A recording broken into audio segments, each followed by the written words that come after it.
गोरखनाथ जी के गुरु मच्छेंद्रनाथ जी थे जिन्होंने इन्हें शिक्षा दीक्षा दी थी।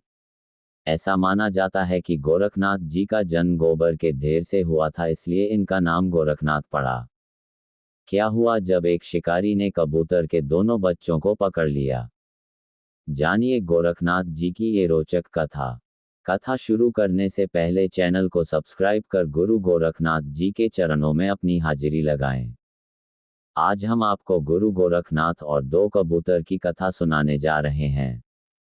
आपको ये जानकर खुशी होगी कि भारतवर्ष ही वो पवित्र भूमि है जहां इस कलयुग में भी दो महान संतों ने जन्म लिया, और वो दो संत थे आदि शंकराचार्य और गुरु गोरखनाथ। ऐसा माना जाता है कि इन दोनों के चलते ही धर्म और संस्कृति का पुनर्स्थान हुआ है, और इसके अलावा ये भी माना जाता है कि गुरु गोरखनाथ ने ही नाथ संप्रदाय को संगठित करने का काम किया था। इसी के चलते गोरख जी महाराज को नाथ संप्रदाय का जन्मदाता भी कहा जाता है। गोरखनाथ जी के गुरु मच्छेंद्रनाथ जी थे जिन्होंने इन्हें शिक्षा दीक्षा दी थी।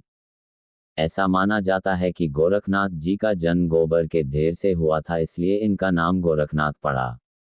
गुरु गोरखनाथ के वैसे तो बहुत सारे शिष्य थे, लेकिन उनका सबसे प्रिय शिष्य औघरनाथ हुआ करता था, जो अपने गुरु से कोई न कोई सवाल करता रहता था, और गोरखनाथ जी उसे किसी कथा या कहानी के जरिए उसके सवालों का उत्तर दिया करते थे।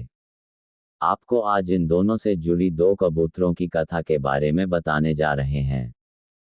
गुरु गोरखनाथ की ये प्रेरक कथा। कथा के अनुसार एक बार गुरु गोरखनाथ अपने शिष्यों के साथ एक जंगल से होके गुजर रहे थे।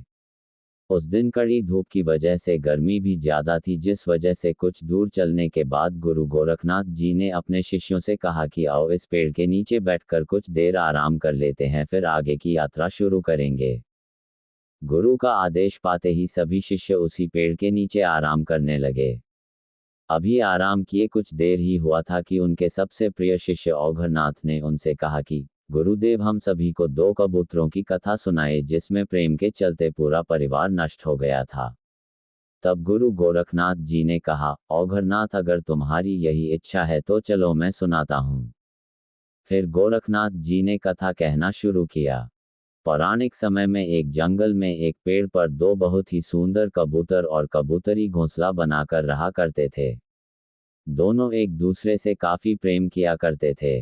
उस कबूतर और कबूतरी में इतना प्रेम था कि एक दूसरे की इच्छा पूर्ति के लिए वो दोनों कोई भी कष्ट उठाने से नहीं डरते। इसी तरह समय के साथ साथ दोनों में प्यार बढ़ता गया, और फिर शुभ समय आने पर कबूतरी ने दो अंडे दिए। उसके बाद अंडों की वो दोनों ही बड़े प्यार से देखभाल करने लगे, और फिर कुछ दिन बाद उन अंडों से दो बड़े ही प्यारे बच्चे निकले। ये देखकर कबूतर और कबूतरी का चेहरा खिल उठा। उन दोनों को ऐसा लग रहा था कि मानो दुनिया की सबसे बड़ी खुशी मिल गई हो, लेकिन कुछ दिन बाद ही उनकी इन खुशियों को ग्रहण लग गया। एक दिन की बात है, प्रतिदिन की तरह कबूतर और कबूतरी सुबह के समय अपने बच्चों को घोंसले में छोड़कर दाना चुगने निकल गए।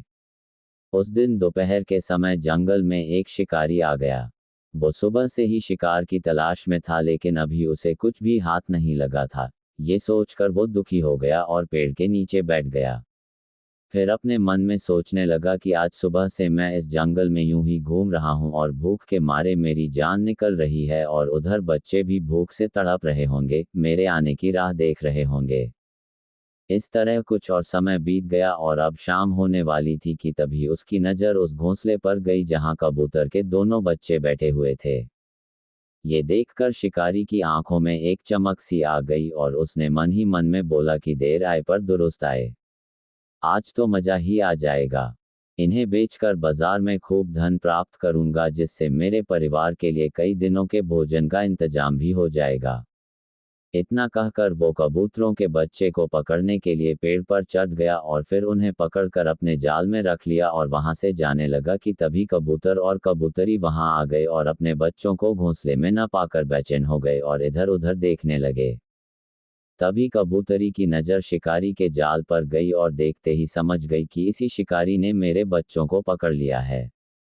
फिर कबूतरी शिकारी के पास गई और बोली, अरे छोड़ दो मेरे मासूम बच्चों को।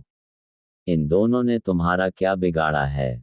ये सुनकर शिकारी कबूतरी से बोला कि बड़ी मुश्किल से ये दोनों शिकार मिले हैं और तुम कहती हो कि मैं इन्हें छोड़ दूं। मैं इन्हें नहीं छोड़ूंगा, तुम्हें जो करना है कर लो। ये सुनकर कबूतरी बोली कि अगर तुम मेरे बच्चों को नहीं छोड़ोगे तो मैं इस संसार में जीकर क्या करूंगी। मैं भी तुम्हारे पास ही आ रही हूँ। इतना कहकर कबूतरी खुद उस शिकारी के जाल में चली गई।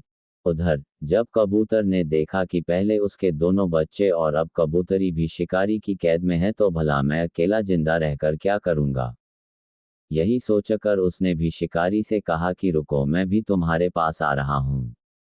इस तरह जहां एक तरफ पूरे परिवार ने आपसी प्रेम के चलते मृत्यु को गले लगा लिया, वहीं शिकारी ने उन चारों कबूतरों को बाजार में बेचकर खूब सारा धन कमाया। अर्थ कथा के इस माध्यम से गुरु गोरखनाथ ने हमें ये समझने की कोशिश की है कि इस मृत्युलोक में हर प्राणी को उतना ही मिलता है जितना उसके भाग्य में लिखा होता है और प्रेम से बड़ा कोई धन नहीं है।